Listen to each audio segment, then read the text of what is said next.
Hola, everyone, my amigos. I am here to provide you with a update on what I lost in June, how many pounds, and a little update on what I'm doing, shaking things up a little bit with the blueprint because I am in week 12, so that means I've got to start moving more and more towards plants, which is absolutely fine. So in this video, I'm going to take you into my kitchen and show you how I prepare my potatoes, because potatoes will be a part of the breakfast going forward. Now, take a moment and subscribe and smash the old thumbs up button for me, because you guys are going to want to come along on this journey. And if you don't know, if you're new here, welcome, welcome, welcome. My name is Jim. This is the Fat Loss After 50 podcast, and I'm on a mission, a journey to lose 100 pounds in a year prior to moving Spain, as well as also getting myself out of a mountain of debt due to some health issues that happened in our family last year. So, but you're here to know what I lost last month. I lost 11.4 pounds in June, which is just a smidge lower than what I lost in May, which is fine because I was shaking some things up and moving some meals around and trying some different things, for dinners and lunches and stuff like that, which is why this works so well. The blueprint, you can see exactly what you're eating and you can go, hey, let me try this. And in a few days, you're like, oh, well, maybe that's not working. Let's go back to what we were doing and let's do this instead. That's the beauty of this. You can be 100% flexible with it as long as you are looking for fiber, healthy fats, proteins, and you are doing your meals king, prince, pauper. You can be flexible. You can try different things. I have also shaken up my dinner this week, so I will be sharing that with you. But let's get into the kitchen and I'll show you how to make those potatoes. Now remember, my kitchen's small and it's really hard to film in, so I did the best job that I could. And if you have a question about how I'm doing it, drop it in the comments. I always try to respond to my comments in 24 to 48 hours. So let's jump into the kitchen right about here. Hey guys, welcome, welcome, welcome. You are in my kitchen, which it's very difficult to film in my kitchen, but I promised you I would show you potatoes.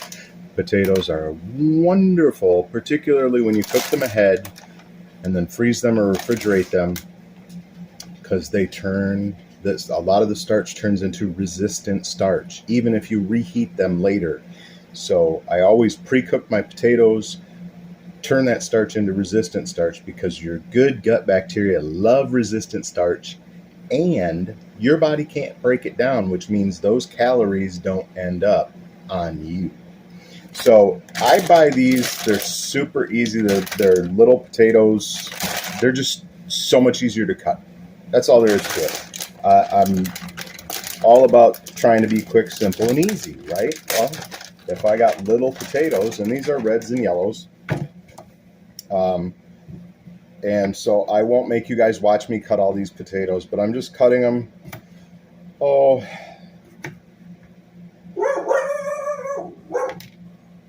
like this size, if you can see them, just so they'll cook in about 15 to 20 minutes in the air fryer, and they're a nice size for doing for breakfast. So as you know, this is week 12 for me.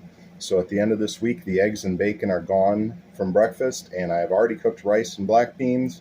And so it's going to be rice, black beans, potatoes, and still keeping the guacamole in there because you got to get the healthy fat and the fiber. But I will chop up these potatoes. I'll edit this video the best I can. And I'll show you what I do with the air fryer and the seasoning. So I'll be back when I'm done cutting potatoes.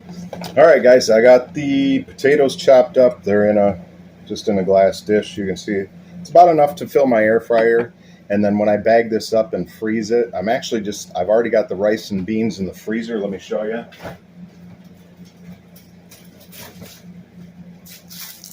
So I'm just I got the rice and bean mixture that I made the other day. I put tomato paste in there when I cooked the rice. I will bring that to you and show you that one as well. But I'll just add some potatoes to this after the potatoes are done cooking. Then it's all frozen in one thing.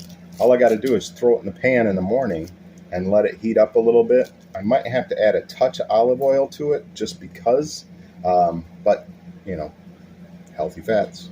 A lot better than adding, you know, at this point in time, 12 weeks in, it's better than adding bacon fat to it. So that's what I'm going to do with the potatoes, but I thought I'd show you how I season them.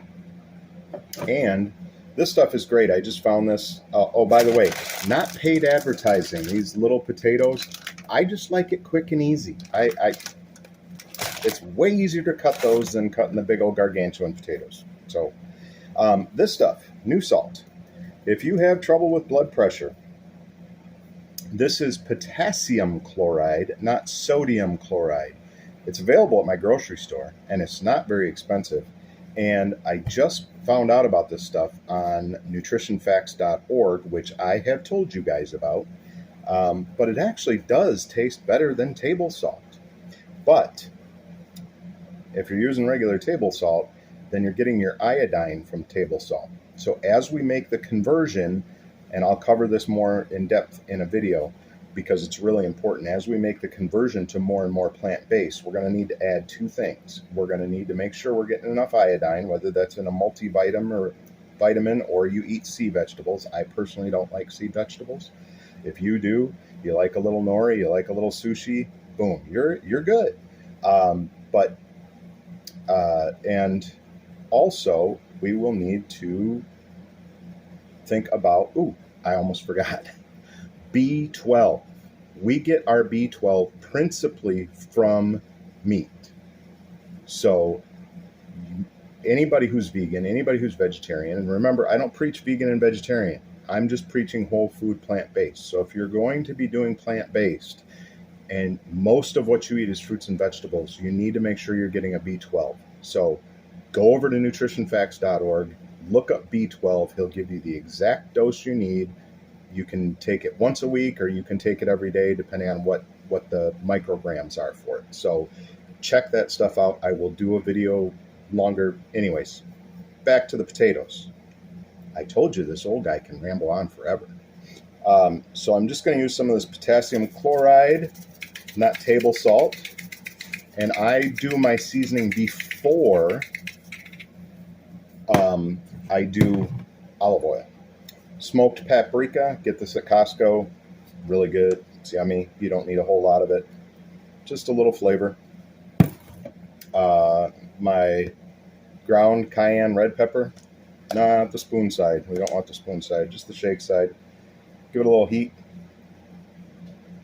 I like a little spice. Cayenne is good for you. I believe, yes, there is. There is a Nutrition Facts thing on the website that you can download about cayenne. And then we're going to finish it off with garlic. Little granulated garlic. Garlic is great for the heart, by the way. Really good for the heart. One of the best things you can do is add garlic to your diet for your heart. So I'm going to give that a quick toss.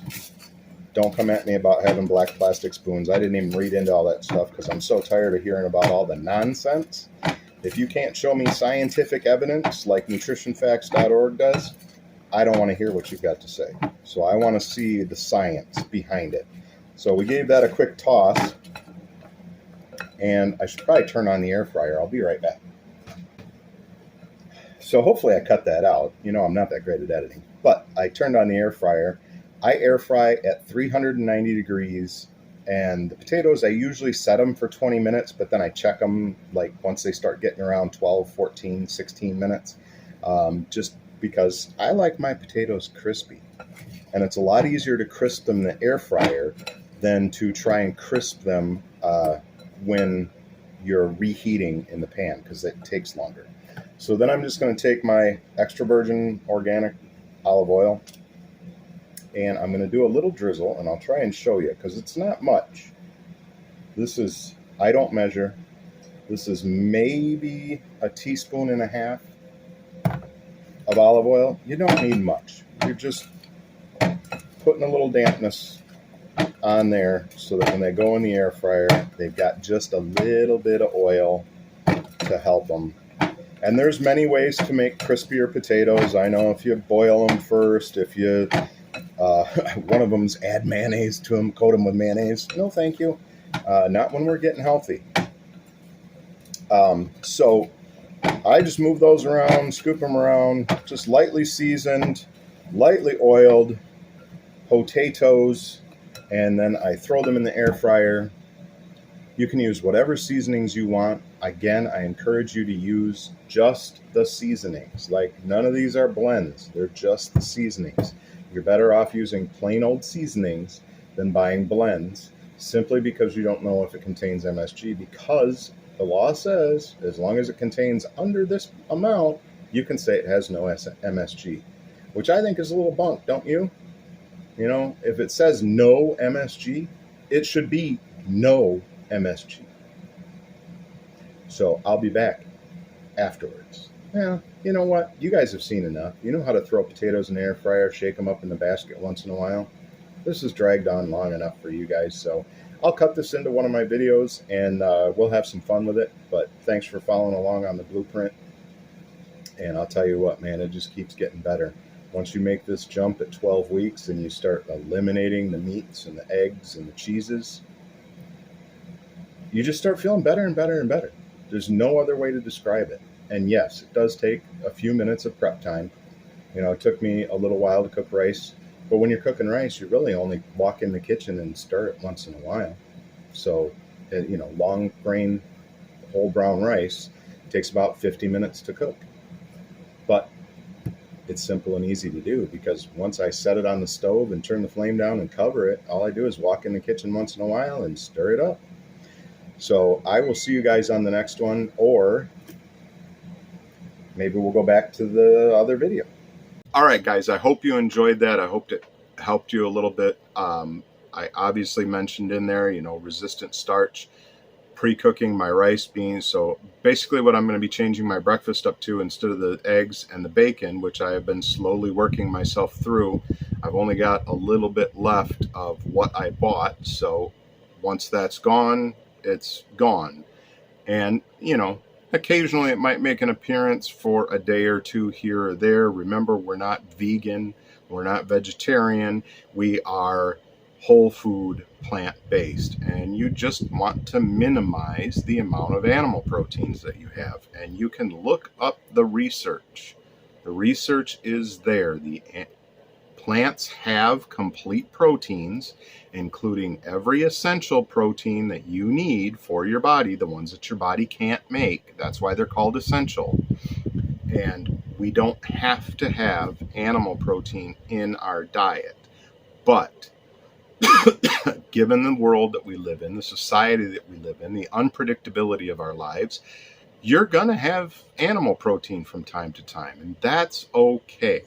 The idea is to minimize animal stuff and maximize as much as you can the plants that are in your diet. And that includes fruits, vegetables, beans, nuts and seeds, plants. If it comes from a plant and you can eat it and it's healthy for you, obviously don't eat nightshade, or don't just go pick flowers and go, I wonder if I can eat this. But anyways, all joking aside, I told you that I would give you a little bit of an update. I did change my dinners. Now for my dinner, instead of taking the jerky and the cheese, I am taking, at this point in time, I'm just trying to see if I can get by with an apple. And I buy the bagged apples. So it's a fairly small apple. It's not like I'm buying gigantic apples. So, a small, medium size apple, the ones that you get in like the 3-4 pound bags, and my cashews and a V8.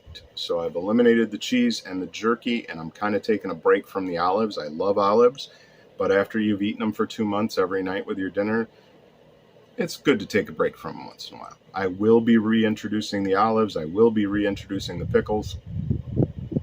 But the main thing is I'm still getting healthy fat from the cashews. I'm getting fiber from the cashews, the apple, and I eat the apple with the peel on, because there's all kinds of research that a lot of the good stuff in apples is actually contained in the peel. Slice it up, dice it up however you want. Don't eat the core. I don't recommend that. Don't eat the seeds. I don't recommend that. And eat the peel. You know, if you want to dice it up and just whatever, I'm old style. I just take a bite out of it and continue biting it until I get to the core, and when it's done, it's done. But I'm getting the healthy fats. Cashews are a great source of protein. There is protein in apples. The V8 has extra fiber in it, and it's also 2.5 servings of vegetables. Now, I can't find the low sodium version of V8 at Costco, which is where I buy a lot of my stuff.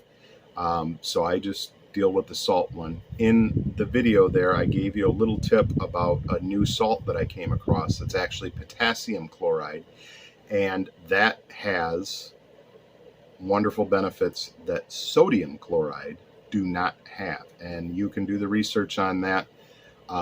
Simply go to nutritionfacts.org, which I will also link in the description, and just look for salt alternatives, or you can actually look up potassium chloride. He lays out all the science way better than I ever could. I'm telling you guys, if you look at people that are doctors that base what they're talking about on science and not just a word in the scientific evidence, they've actually read the entire study and give you why it's better. Those are the types of people that you want to follow, like Dr. Joey Munoz, who I'll link again in the description, and nutritionfacts.org. Dr. IDZ, again, IDZ is a great one to follow, because he debunks a lot of these people that are out there, blah, blah, blah, blah, blah, blah. Don't ever touch this. That's toxic. This will destroy your body. This gives you cancer, blah, blah, blah, blah, blah. Those people are citing sentences of a study, not the whole study. They don't tell you exactly what the study found. Dr. Joey Munoz, Dr. IDZ, nutritionfacts.org, those are the people that are going to give it to you straight. And yes, it does sometimes take a digging to get to, but nutritionfacts.org is the best, because you can just type whatever you're looking for in the search bar, and if he has created a video on it, it will come up. Or if he has created a blog post on it, it will come up. So just whatever food, whatever it is that you're looking for, if you have a specific health issue, type that in there. If he's ever done a video about it, he'll give you the evidence-based nutrition for what's going on according to the scientific research that's been done. So, enough's enough. Yada, yada, yada. I was going to make this quick, but you guys know me. Remember to subscribe. Give me the old thumbs up. Let YouTube know that this old fart might have something good to say. And as always, help me keep this free. I'll put the QR code up here. Buy me a coffee, or 3 or 5 or 10, whatever you can afford to help me keep this free. Because I know there's people out there that don't have the money to pay for this, and this can change the way their healthy outlook for their entire life, just the way it's changed mine. So the other update that I have for you real quick before I go is I changed my steps up to 8,000 a day. So I'm now trying to achieve 8,000 a day, and I got 6 out of 7 days last week. I'm going to try for 7 this week. So that's the update today, guys. Thanks for hanging out with me. Come along for the journey, because it's going to be one hell of a journey, and it already has been. Hasta luego.